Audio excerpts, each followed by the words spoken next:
respect that it's totally different cigars than what Cigar Journal came up with. They're both worldwide magazines, by the way. They both smoke Cubans and feature Cubans and European only. They're both all over the planet. But they approach the cigar of the year completely differently. And you can see, that's why I put these lists together. You can see, and they also they don't know how expensive the cigars are. So I think it's really funny that the Punch After Dinner cigar, which I never would have picked, is the number 12 cigar of the year. Price be damned. And it's also the number 4 best bargain under $6 cigar of the year. It's on both lists. And The Last Call by A.J. Fernandez and the JFR Lunatic, they're on both lists. They're both the best cigar of the year at price be damned, and they're the best bargain cigar of the year. I kind of like the purity of that. And the more informed we are, the more we know, the better we can make good cigar decisions. And I'm always wanting to know what's new and what's different that I haven't tried. And these lists sell a lot of cigars, not to us, but they sell a lot of cigars to cigar stores. And places like Rain City and places like Smoky Joe's and the Thunderbird, we all take notice and we all say, oh, I gotta have some of these. Well, yeah, but when the LFD rep came and we said, oh, gee, we gotta have that Andalusian Bull, and the order's still in place.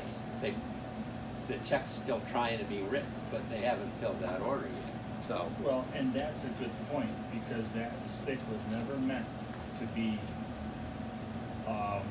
widely distributed or sold, because it comes out of a unique antique mold that they found in Spain, and right there that caps their production capability. And when he won the award, he was like, oh no, I can't make a lot of those. That's limited by the nature of the antique mold that I found. So you're not doing me any favors here, but they're like, tough. It's a great stick. So good point. It's funny how the dice rolls on this stuff. It can be a worse nightmare. And yeah. The Alec Bradley Prensado back in 2000 and whatever it was is a good example. The guy couldn't produce the same cigar. It ruined his reputation because he just tried to make them. It would probably be Skip Martin's worst nightmare to get Cigar of the Year, because he's already at capacity. He's not going to. He was number 18 a couple of years ago, and people started ringing his phone off the wall, and he was like, "Who are you? I don't know you, and now you want to be my buddy, and I sell everything that I make. I don't need you." Click and just hang up on him. It's like, I don't. Yeah, so it's and he didn't get greedy and we gotta make more of these quick. No, he's like, screw it. So to summarize, Cigar Aficionado has a very unique and rigorous, but to me, it's kind of simplified.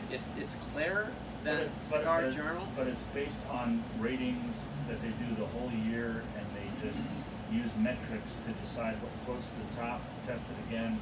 It's methodical. The other one is totally casual. Both are valuable, both are great, but they're not really valuable unless you know how they're built.